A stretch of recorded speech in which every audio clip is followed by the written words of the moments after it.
पाहूयात। मुंबईत जीपीएस आजाराचा पहिला रुग्ण आढळलाय। अंधेरी पूर्वमधील पुरुषाला जीपीएसचा आजार झालाय। आमदार मुर्जी पटेलांनी रुग्णालयात जाऊन या रुग्णाची भेट देखील घेतली आहे। 50 विशेष बेड तयार ठेवण्याच्या सूचना देण्यात आलेल्या आहेत। महात्मा फुले जीवनदायी योजनेअंतर्गत मोफत उपचाराच्या सूचना देखील देण्यात आलेल्या आहेत। तर पुण्यात जास्तीत जास्त रुग्ण या जीबीएस रुग्णाचे आजाराचे सापडले होते। आता मुंबईतही पहिला रुग्ण सापडल्याचं पाहायला मिळतंय। तर आपला प्रतिनिधी शिल्पा नरवडे आपल्या सोबत आहेत। शिल्पा, मुंबईत पहिला रुग्ण आढळलाय, काय अधिकची माहिती आहे? तेजस्विनी, आपण जर पाहिलं तर पुण्यात जीबीएसचा अनेक रुग्णांची संख्या ही वाढत असताना आता मुंबई शहरामध्ये देखील जीबीएसचा पहिला रुग्ण आढळल्याची माहिती समोर आलेली आहे।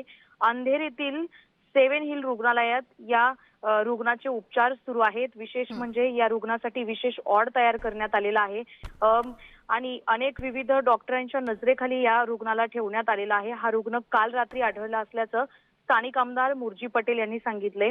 विशेष म्हणजे जे रुग्ण असतील त्यांच्यावर शासनाकडून मोफत उपचार करण्यात येतील असं देखील मुर्जी पटेल यांनी सांगितले। मात्र या सर्व संदर्भात पालिकेच्या आरोग्य विभागाशी बातचीत केली असता अशी माहिती समोर येते की अंधेरीतील 7 हिल हॉस्पिटलमध्ये असलेला हा रुग्ण जीबीएस सिंड्रोम संशयित आहे आणि त्याच्यावर पुढील चाचणी सुरू आहे।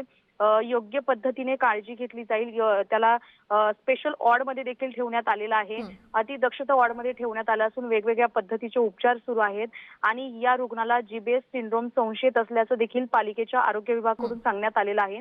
त्यामुळे आता मुंबई शहरामध्ये जीबीएसचा हा पहिलाच रुग्ण आढळल्यामुळे मुंबई शहरामध्ये आता भीतीचं वातावरण पसरलेलं आहे। कारण पुण्यामध्ये असंख्य रुग्ण हे आढळत होते, रुग्णांची वाढ होत होती।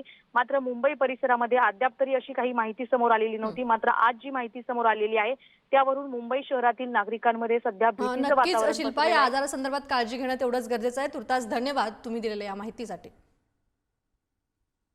पहिलं रुग्ण जीबीएस मुंबईत मला वाटतं आमच्या अंधेरी पूर्वला आले आहेत। त्याची मला काल रात्री जाणीव झाली आणि आम्ही धावत गेलो 7 हिल रुग्णालयात।